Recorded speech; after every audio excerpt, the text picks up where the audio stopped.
আসসালামু আলাইকুম। আজকে দেখাচ্ছি সবার প্রিয় এবং পছন্দের পিৎজা রেসিপি। আমরা এখানে 4 কাপ নিয়েছি আটা, আর এর মধ্যে দিয়ে দিব আধা চামচ লবণ, 2 চামচ চিনি, আর ইস্ট হচ্ছে 1.5 চামচ। তারপরে এখানে দিয়ে দিচ্ছি 2-3 চামচ রান্নার রেগুলার তেল দিয়ে সব কিছু শুকনো উপকরণ আমরা এভাবে মিশিয়ে নিচ্ছি। আর গরম পানি, আমরা কুসুম গরম পানি এর মধ্যে আমরা দিয়ে নরম একটা ডো তৈরি করে নেবো। হাতে যখন লেগে যাবে তখন তেল বা আটা দিয়ে এটা পরিষ্কার করে এটা রেস্টে রেখে দেবেন 2 থেকে 3 ঘন্টা, কমপক্ষে আধা ঘন্টা। তারপরে ক্যাপসিকাম এভাবে কেটে নেবেন, আর মুরগির বুকের মাংস ছোটো ছোটো করে কেটে এভাবে রেখে দেবেন।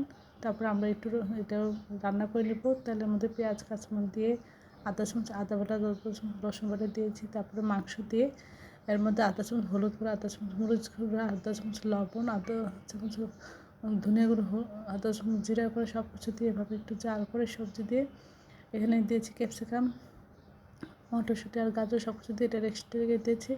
আর আটা এইভাবে দেখেন ফুলে ডাবল হয়েছে। এটা একটু মুথে নিয়ে রুটি তৈরি করব। যে পাত্রে দেবো সেখানে আমরা এভাবে হাত দিয়ে চেপে চেপে ছড়িয়ে দিব। আপনার যে কোনো ফ্রাই প্যান কড়াইতেও এটা করে নিতে পারেন। আর এবার চামচ দিয়ে এইভাবে করে নিলে ভিতরে বাতাসটা বের হয়ে যাবে। আর এটা হচ্ছে হোমমেড সস, আপনাদের কিনা সস দিয়ে দিতে পারেন। এভাবে মোজারেলা চিজ দিয়ে চুলা এভাবে 20-25 মিনিট দিয়ে দিলেই সুন্দর পারফেক্ট পিৎজা তৈরি হয়ে যাবে।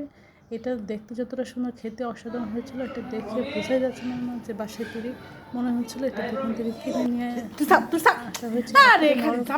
সফট এবং সুস্বাদু। আশা করি এই আপনাদের বাসায় প্রিয়জনদের জন্য মজাদার পিৎজা তৈরি করে নেবেন। সবাই আমার চ্যানেলটি লাইক করবেন, শেয়ার দেবেন, সাবস্ক্রাইব করবেন, প্রিয়জনকে বেশি বেশি করে শেয়ার দেবেন। আমার চ্যানেলে সব রকম রান্নার রেসিপি রয়েছে, আশা করি দেখবেন আর এই মজার রেসিপি ট্রাই করবেন।